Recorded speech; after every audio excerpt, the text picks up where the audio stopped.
Nigel, a heroic Carabao Cup campaign comes to an end. What are your thoughts?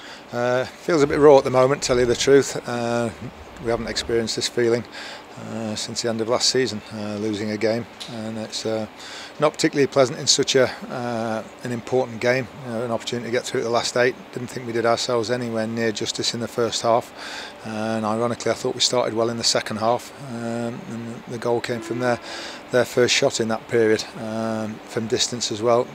A bit disappointed the way it went in, but I thought after that, the crowd got behind us and we had a real go at them, especially when the subs came on.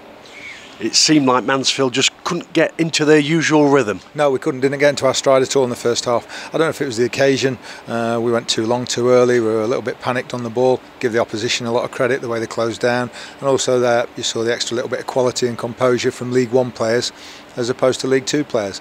But it's a brilliant experience because that's where we're aiming to try and play our football. What credit do you give Port Vale? I thought they were I thought we got from them at a bad time in terms of a couple of players back, in terms of Garrity and Lowe that they missed on Saturday. Arblaster came back in on loan from Sheffield United, very good. Ikpeazu is always a handful up there, so they're probably the strongest side they've had out for a few weeks. In the Stags camp, there was no want for endeavour. Was it just a lack of quality at times? Yeah, and poor decisions at times as well. You know, in the last 10 minutes, James Gale's got in some great positions and chipped one at the goalkeeper's hands, blasted a couple over the bar, and that's where you just need a little bit of composure and a cool head just to put the ball in the right area. I thought Rhys Oates was going to score when he went clear. I thought George Maris had a great chance in the first half to get a goal, and then of course the phantom offside that we saw late on in the game where Davies Keller-Dunn looked as though he was going to put one on a plate for somebody. Was your best chance in that first period when Keller-Dunn struck on the volley? Was it Davies? So I couldn't tell because of the fog. Yeah, I couldn't. It was a little bit misty out there, but that was certainly our best situation, apart from Oatesy going, clear. Brilliant to get him back on the pitch, and Stephen McLaughlin as well. That's been the major plus from this evening, and I thought the form of young Lewis Brunt as well. Difficult one with him and Bailey again, it always is, but I thought the way that he played tonight belied his age, and I thought he put in a very, very mature performance and was as good as we had. They scored soon into the second half. You tried to alter the course of the game around about the 60th minute, and you went 4-3-3 after that treble change. Yeah, we didn't change the formation. We just got Gale and Oates up top just to give us a little bit more physicality. Oatesy couldn't start. 30 minutes was the absolute maximum he could have done. That's pushing it really as well. I'm not sure the physio will be too fussed about that.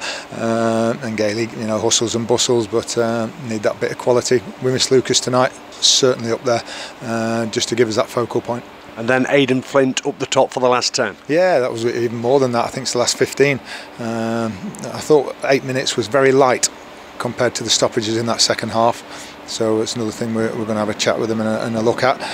But he caused problems, and we got the ball in the right areas for him at times, and you just need a break, something to drop, and it didn't quite happen tonight. It's still raw, as you say, but what pride do you hold for this cup run and the unbeaten run, which now comes to an end, of 19 games this season, 20 stretching back to last season, equaling a club record? We wanted to break it. That's what hurts as much as anything. We wanted to break the record tonight and get into the last 8. They were the dual purposes, and we couldn't quite do it. But unbelievable to be here on the 31st of October and say that's the first game we've lost this season in all competitions. Incredibly proud. Lick our wounds, put it behind us. That's the most important thing now. We don't dwell on it, and we get ready for Wrexham on Saturday, and we do everything we can to get through in the FA Cup. It's an unfamiliar feeling this season to lose a match. How do you go about picking the boys up if they need to be picked up? I hope they'll be okay. I hope the magnitude of the game on Saturday night in the FA Cup first round and what it could bring if you manage to get through a couple of rounds, and we'd like to stay in it if we can. One of the hardest draws I thought we could have got against one of the best teams in League Two, although it's at home. They've had the feet up this week. I'm sure they'll be loving the endeavour that we've put in tonight, and then we've got to go again in 4 or 5 days.